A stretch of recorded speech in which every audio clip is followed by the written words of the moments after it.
Kalian pernah nggak sih bikin janji pas lagi kepepet banget? Nah, kisah yang akan kita bahas hari ini adalah tentang janji semacam itu. Sebuah nazar kepada Tuhan yang justru menjadi ujian terberat bagi sebuah keluarga. Menguji iman mereka sampai ke batasnya. Yuk kita mulai. Kisah kita dimulai di titik paling rendah. Kata-kata ini bukan sekedar keluhan ya. Ini tuh jeritan putus asa dari sebuah keluarga yang rasanya sudah terhimpit dari segala sisi.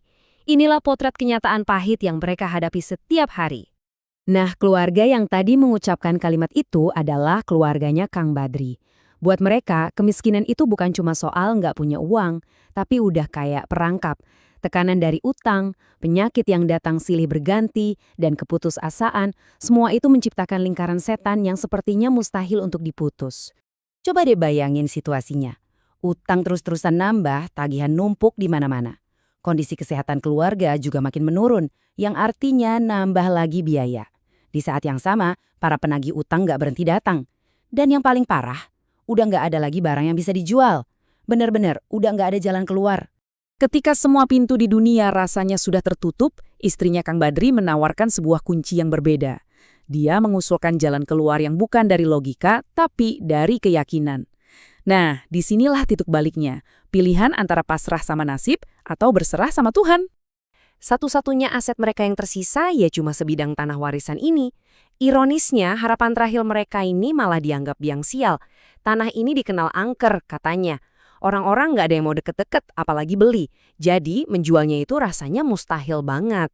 Awalnya, Kang Badri menolak mentah-mentah. Dia bergumul dengan rasa malunya. Merasa munafik kalau harus kembali ke Tuhan cuma karena lagi butuh. Keraguan inilah yang bikin karakternya terasa nyata banget. Sebuah pergulatan batin yang mungkin kita semua pernah merasakannya. Tapi ya gimana, keadaan makin mendesak dan didorong juga sama keyakinan istrinya. Akhirnya Kang Badri mengesampingkan rasa malunya. Dia memutuskan untuk mencari bimbingan spiritual dan menemui seorang ustadz. Disinilah perjalanannya beralih, dari yang tadinya putus asa soal duniawi, jadi pencarian harapan ilahi. Sang ustadz ngasih semacam peta jalan spiritual. Pertama, perkuat dulu fondasi ibadah salatnya. Kedua, coba bersedekah. Tapi Kang Badri nggak punya apa-apa untuk disedekahkan. Karena itu, ustadz menawarkan jalan ketiga, sebuah langkah yang paling mengikat dan paling kuat, yaitu membuat nazar. Jadi, nazar itu apa sih sebenarnya? Gampangnya, anggap aja ini kayak kontrak suci sama Tuhan. Kamu janji ke Tuhan akan melakukan suatu kebaikan kalau Dia mengabulkan doamu. Ini bukan janji biasa ya, melainkan sebuah utang spiritual. Dan utang ini hukumnya wajib dibayar. Bebannya bisa jadi lebih berat dari utang duniawi manapun. Oke, berbekal nasihat dari Ustadz tadi, keluarga ini akhirnya membulatkan tekad. Mereka siap membuat janji sakral yang akan mengubah nasib mereka. Tapi, mereka belum sadar kalau janji ini justru bakal jadi ujian paling berat seumur hidup mereka. Dan inilah isi nazar mereka, jelas banget nggak bisa ditawar lagi. Jika tanah itu berhasil terjual, setengah dari seluruh keuntungannya akan mereka sumbangkan untuk anak yatim. Janji sudah diucapkan, taruhan sudah diletakkan di hadapan Tuhan. Dan seolah langit langsung menjawab, keajaiban pun datang. Nggak lama setelah nazar diucapkan, seorang pembeli misterius tiba-tiba muncul.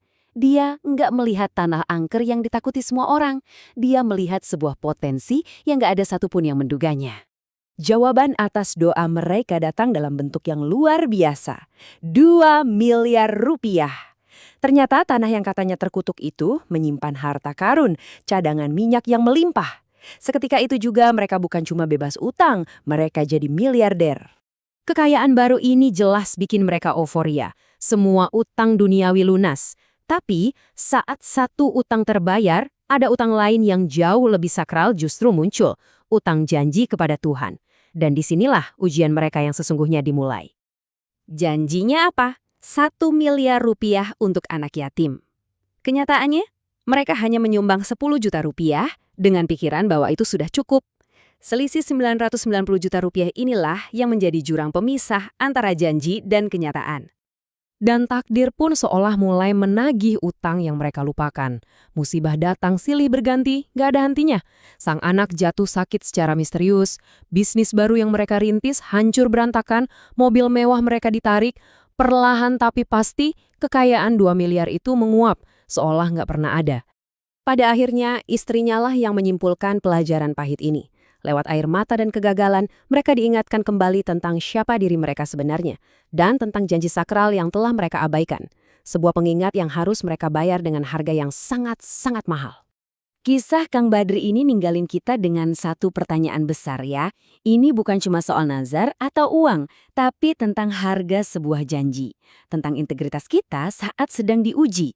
Jadi pertanyaannya buat kita semua, berapa sih harga sesungguhnya dari sebuah janji yang gak terbayar?